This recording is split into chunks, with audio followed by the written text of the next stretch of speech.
El libro Fábulas mitológicas en España, 2 de José María de Cossío. 17. Gongorinos atenuados. El poema de don Juan de Espínola di Torres, Transformaciones y robos de Júpiter y celos de Juno, publicado en 1619, aunque pudiera considerarse una superposición de fábulas.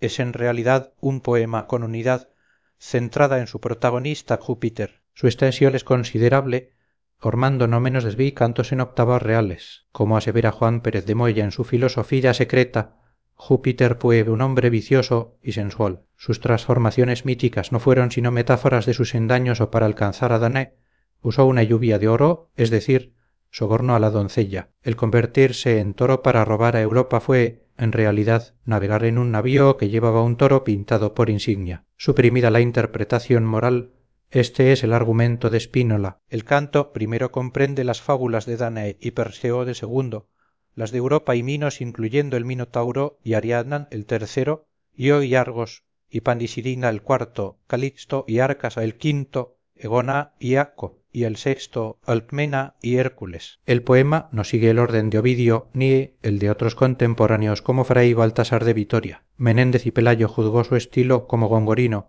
pero de versificación fácil y robusta. Pese a esta facilidad, el poema es prolijo y lánguido muchas veces. Spínola Jerezano escribió esta obra a los 15 años, según se desprende de un soneto laudatorio de López Adorno, lo que situaría su nacimiento hacia 1604. Manuel Gallegos, poeta portugués nacido en 1597 y relevante en las letras castellanas, publicó en 1626 La Gigantomaquia, poema en 3 cantos que fue celebrado por Lope de Vega en su Laurel de Apolo. El propio Gallegos relata el argumento La Tierra, estimulada por el castigo que Júpiter dio a sus hijos Prometeo, Ticio, Atlante, concibió una caterva de gigantes para conquistar el reino de los dioses. La batalla se divide en 3 frentes: contra el cielo Júpiter, dirigido por Titeo, contra el mar Neptuno, por Damastora, y contra el infierno Plutón, por Egeo. El poeta admite que su fuente principal es el fragmento de Gigantomaquia de Claudiano, aunque también bebió de Séneca, Estrabón y notablemente de Camoens, al tratar la figura de Adamastor. En cuanto a su estilo, está profundamente influido por el culteranismo. El propio Gallegos confiesa su admiración por Góngora, declarando que no puede haber pluma que tan felice describa la persona de un gigante como don Luis en su Polifemo. Esta imitación es clara en el lamento de Adamastor a Tetis, que recuerda al del Cíclope a Galatea. En 1628, Gallegos publicó también el caso de Anasárate, sobre la nica transformada en piedra ante el suicidio de su enamorado Ifis, escrita en silva. Muestra un conceptismo ingenuo, pero destaca, por una invención feliz del poeta, la descripción del baño de la ninfa, un episodio de notable sensualidad y gracia ausente en Ovidio. Don Gabriel del Corral, poeta vallisoletano, publicó en 1629 su miscelánea La Cintia de Aranjuez, donde incluye 2 composiciones mitológicas. La primera, una canción real, al desamparo de Andrómeda por Perseo, parece confundir el mito de Andrómeda con el de Ariadna. La segunda es una paráfrasis del canto de Polifemo, aunque curiosamente se centra solo en las amenazas del ciclope Acis, la parte más ingrata del famoso trozo, omitiendo los elogios del gigante a sí mismo o a la ninfa. Miguel Colodrero de Villalobos, ingenio, natural de Baena, publicó varias rimas en 1629. Como paisano de Góngora, fue un culterano furibundo, aunque el juicio de Menéndez y Pelayo quizás fuera excesivo. Su fábula de Teseo y Ariadna, en octavas reales, se centra más en los amores de los protagonistas que en la hazaña del Minotauro. En su libro El Alfeo 1639 incluyó la fábula de Alfeo y Aretusa, siguiendo Ovidio, pero complaciéndose en cuadros cinegéticos y descripciones minuciosas, muy al gusto de la escuela granadina de Soto de Rojas o Tejada Páez. Fray Plácido de Aguilar, elogiado por Tirso de Molina en los Cigarrales de Toledo, compuso una fábula de Pan y Siringa. Álvarez Bain erró al decir que no tenía influencias de Góngora. Sus versos están plenamente dentro de la tradición gongorina, aunque moderados. La fábula amplía enormemente el relato de Ovidio. Lo más notable es el Parlamento de Pan, que imitando el Polifemo gongorino pondera sus bienes y haciendas en lugar de elogiar a la ninfa. Enumera sus ganados 500 vacas a paciento gruesas y en una prolija cornucopia de frutas describe la camuesa, la granada, la guinda, la religiosa nuez y la erizada castaña, en un estilo que se sitúa entre el bodegón realista de Lope y la naturaleza muerta abstracta de Góngora. Don Fernando Afán de Ribera Enríquez, marqués de Tarija, escribió su fábula de Mirra a los 17 años c. 1631. Dividido en 3 cantos, el poema analiza la culpable pasión de Mirra, su intento de suicidio, la intervención de su ama Alinda y el incesto. La transformación final de Mirra en árbol sigue el modelo de Garcilaso. Para Dafne los delicados pies, ya no ligeros, barra por la admirada tierra se clavaron, barra y en torcidas raíces se tornaron. Don Francisco Manuel de Melo, en sus obras métricas 1665, incluye el poema Lágrimas de Dido. Aunque el tema es virgiliano, libro 4 de la Eneida, el tratamiento es barroco. La descripción del palacio de Dido imita la del Palacio del Sol en Ovidio. El poema se centra en el desconsuelo y las quejas de Dido es un canto elegíaco de brillante desempeño, pero su énfasis retórico y conceptista debiendo tanto hoy menos ser quejosa barra cuanto de no endañada va ofendida contrasta radicalmente con el patetismo directo del poeta mantuano. Don Jerónimo de Cáncer y Velasco publicó su fábula del Minotauro en 1651. Narra la historia de Teseo, Ariadna y el laberinto, ampliando a Ovidio con noticias de Plutarco. Su estilo no es puramente gongorino, sino que muestra una clara filiación quevedesca, introduciendo un elemento realista desterrado del género. Esto es notable en la descripción de un toror corto de cuello, frente levantada, barra breve de asta y de ceñida huella. El poema es significativo por esta vacilación entre el cultismo y el realismo conceptista. Don José de Litala y Castelvice, 1672, es un poeta poco considerado. Escribió un romance a la fábula de Venus y Adonis. Es singular métricamente, pues mezcla octosílabos y endecasílabos, dándole un carácter más lírico que narrativo. Su cultismo es moderado. Fray Juan Bautista Aguilar, valenciano, incluyó en su teatro de los dioses fragmentos propios, como el que describe el caos, empareados de estilo decadente. También un elogio de la tierra bajo la figura de Cibeles, 18, decadencia del gongorismo. Don José Pellicer, conocido por sus lecciones solemnes sobre Góngora, es el epígono más entusiasta de don Luis. En 1627 publicó su poema El Fénix, reimpreso en 1630 con una historia natural en 22 capítulos sobre el ave. Pellicer fue objeto de burlas, como la del vejamen de Francisco de Rojas, que lo retrata como un erudito pedante. El poema El Fénix es el cenit del gongorismo epígono. Pellicer penetró los entresijos formales de Góngora, sintaxis, vocabulario, metáfora, aunque no su espíritu. Describe la Arabia, el árbol milagroso y el ave cuya belleza es ponderada con extrema erudición y un estilo deslumbrante. La descripción del plumaje, el collar de oro, los ojos como jacintos y la cola cerúlea es un derroche de color, aunque la sintaxis sea difícil. El padre Villar, poeta desconocido del Cancionero de Zaragoza, 1628, escribió una fábula de la Fénix en tercetos. Es probable que su poema fuera estimulado por el de Pellicer, dado lo singular del tema en esa época. La fábula de Villar dramatiza el mito incluyendo un diálogo con Febo. Su mejor trozo es la comparación de la muerte del ave con la caída de un alto pino, un pasaje de gran dignidad poética. Don Gabriel de Henao Monjaraz vallisoletano, del círculo de Pellicer, compuso el romance El Hipólito. Se basa más en la tragedia de Séneca que en Ovidio. El romance tiene un tono lírico y moralista. Destaca la descripción de las aficiones cinegéticas de Hipólito con alusiones anacrónicas Neoblí, Gerifalte y un estilo más culto que culterano. Don Juan Tamayo de Salazarcer, 1630, conocido por sus falsos cronicones, escribió una fábula de Eco y Narciso dedicada a Pellicer. Esta fábula es singular porque se centra exclusivamente en la tragedia de Eco, omitiendo la transformación de Narciso. El tormento de la ninfa, que sólo puede repetir palabras ajenas, es el eje central desarrollado en silva gongorina, un Prometeo anónimo en 100 octavas, de estilo culterano desaforado.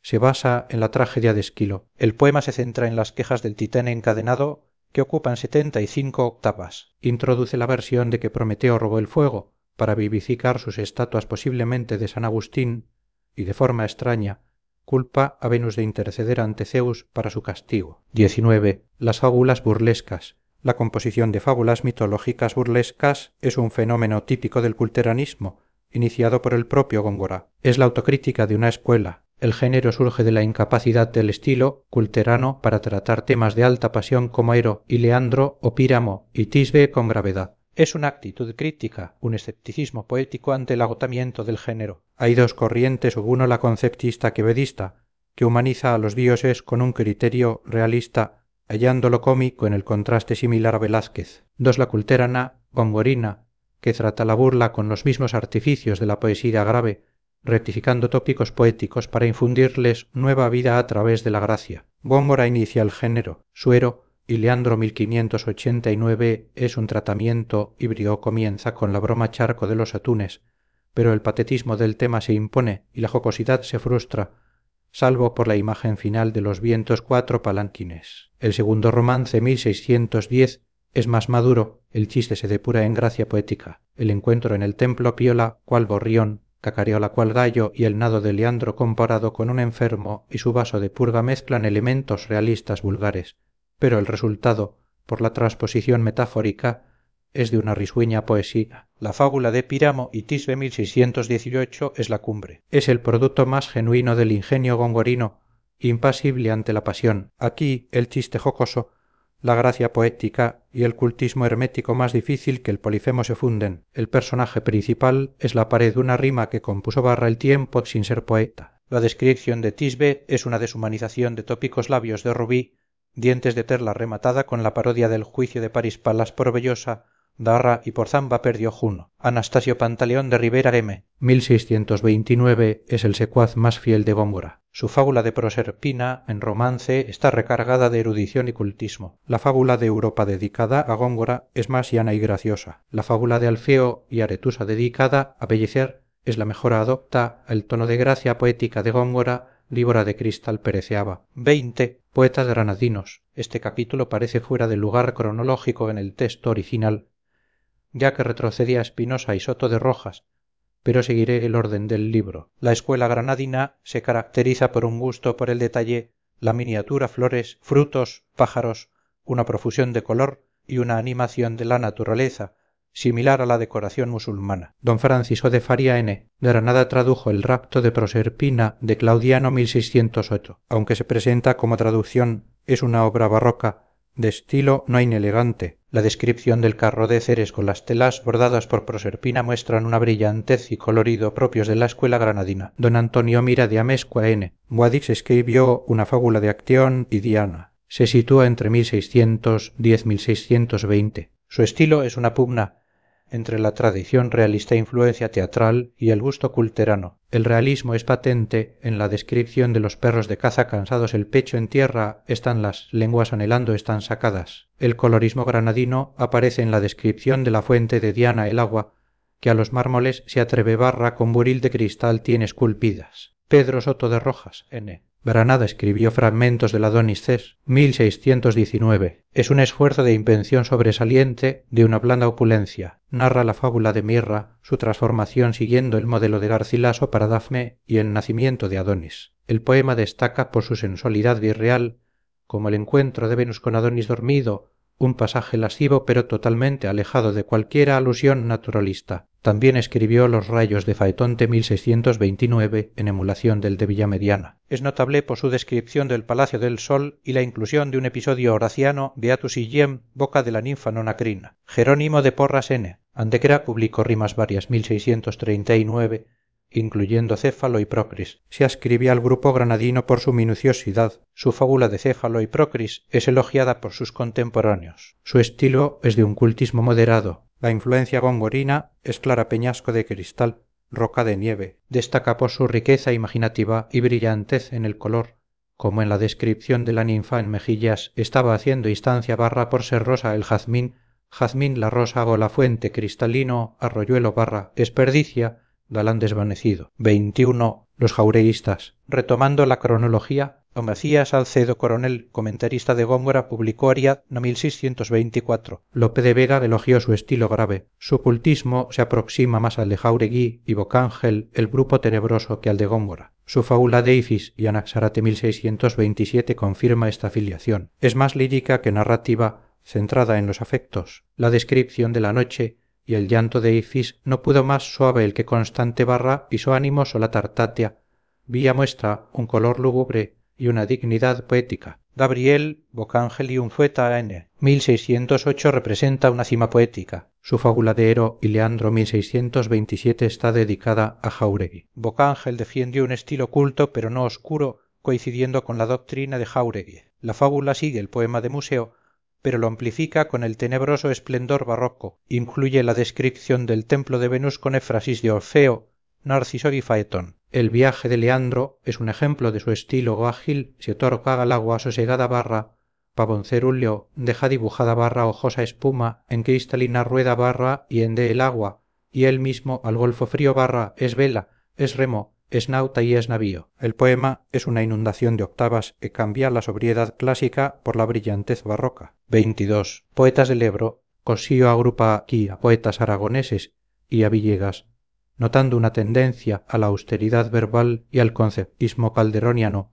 más que al colorismo gongorino. Esteban Manuel de Villegas Riojano es una figura de transición. Escribió Los Cien Pasos Idilio II, una fábula sobre el río Naxerilla enamorado de una pastora. Es una imitación directa de la fábula de Genil de Pedro Espinosa y por tanto del Polifemo. El río elogia sus bienes y tesoros subacuáticos 100, acestengo de coral brunido barra, columnas de cristal barra corona de amatiste, es la techumbre en un claro plagio de Espinosa. Marqués de San Felices, Juan de Moncayo y Gurrea, aragonés. Sus rimas 1636 o 1652 contienen 5 fábulas. Sus contemporáneos lo llaman el Góngora de Aragón, pero su influencia es más calderoniana. Su fábula de Júpiter y Europa en romance está llena de conceptismo simétrico, halló incendios el cariño barra, sino cariño al incendio. Su fábula de los titanes romance es una imploración lírica a Júpiter, con hiperbatos calderonianos siresta, no ultrajas, soberbia. Don José Zaporta Zaragozano. Su fábula de Júpiter y Europa en décimas muestra una sumisión incondicional al estilo de Calderón. La estructura es dialéctica,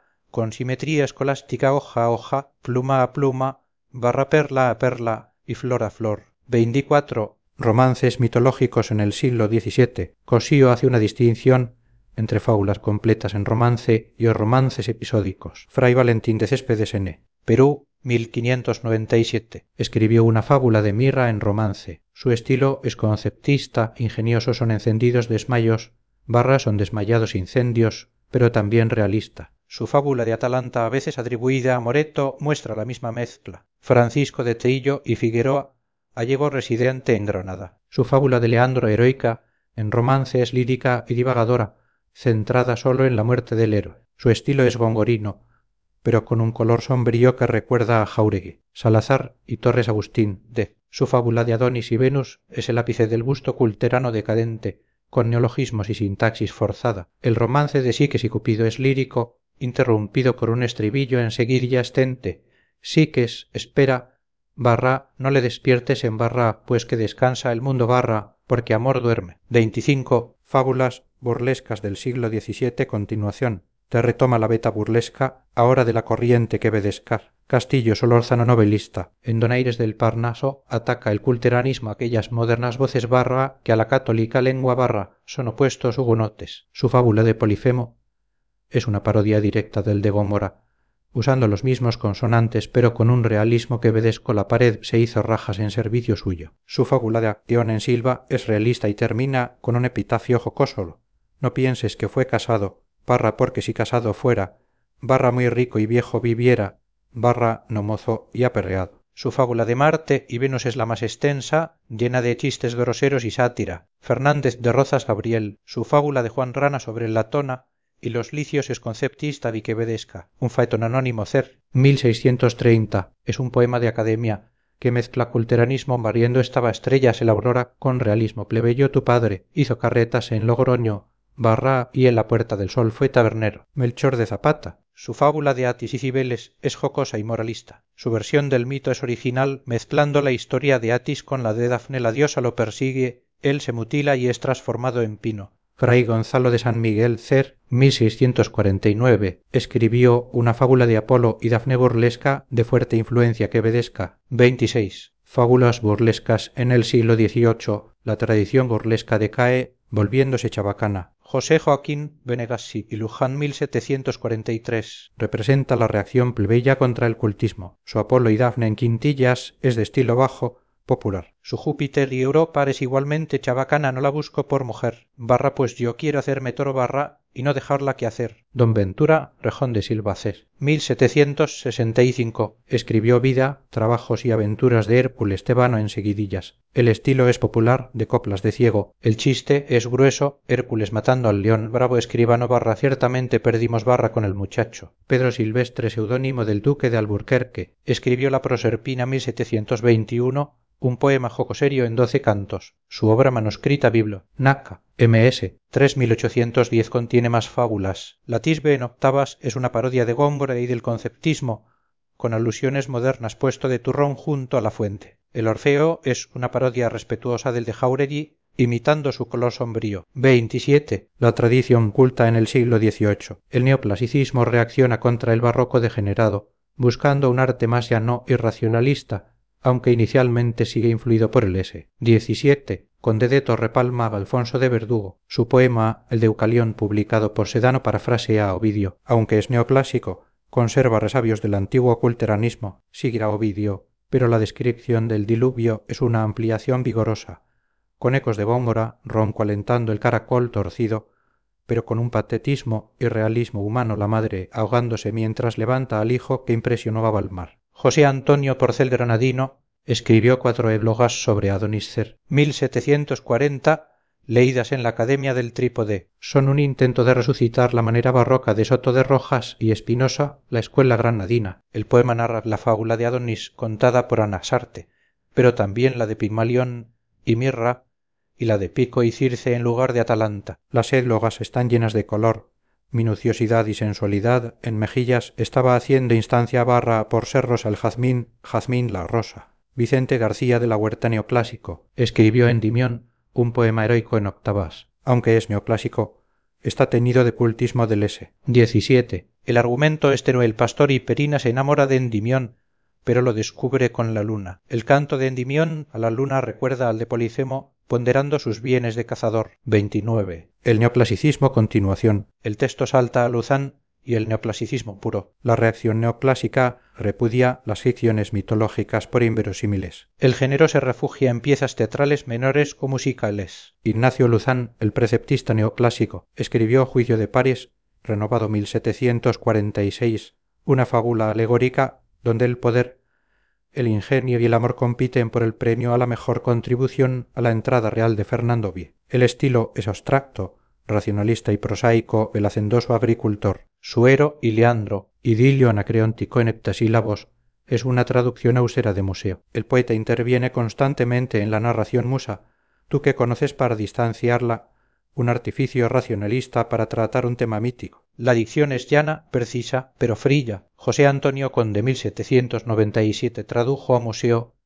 Jóquerito y Bion. Su versión de Ero y Leandro es una traducción literal en verso libre, sin adornos, pero también sin poesía, epitomizando el fin neoclásico del género. Quintana Manuel José. Su Ariana 1802 es una escena para cantarse. Es un monólogo dramático neoclásico. La narración de su abandono por Teseo es elocuente y enfática. Nadie me escucha. Nadie, a diferencia del mito clásico donde la recoge Baco, el racionalismo poético de Quintana la obliga a un final humano y trágico, el suicidio, arrojándose al mar. Martínez de la Rosa Francisco disuelve el mito en el género anacreóntico, una serie de romances líricos amanerados y convencionales. Su nacimiento de Venus 1837, que es agradable pero superficial. Su muerte de Adonis es una queja lírica que carece del vigor de sus predecesores barrocos. Epílogo. Ante el aluvión romántico, los dioses huyen de la poesía. El romanticismo, rebelándose contra la norma clásica, prefiere la Edad Media o el orientalismo. La mitología nórdica, Wagner y el superhombre de Nietzsche los reemplazan. Hay breves regresos de Vicente Wenceslao que trata Apolo y Dafne, Orfeo,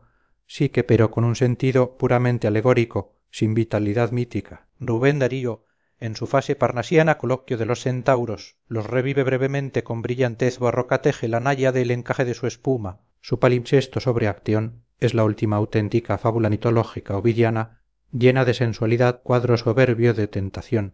Antonio Machado los usa solo como referencia culta de Mofón y de Meter. Gerardo Diego los convierte en álgebra fábula de Isiceta. Federico García Lorca disuelve el mito Narciso del lirismo puro mi dolor. Barra y mi dolor mismo. Rafael Alberti reduce el mito de Europa a una instantánea unto azul por el agua. Los dioses se han ido. Gracias por escuchar. te invito a suscribirte para más contenido similar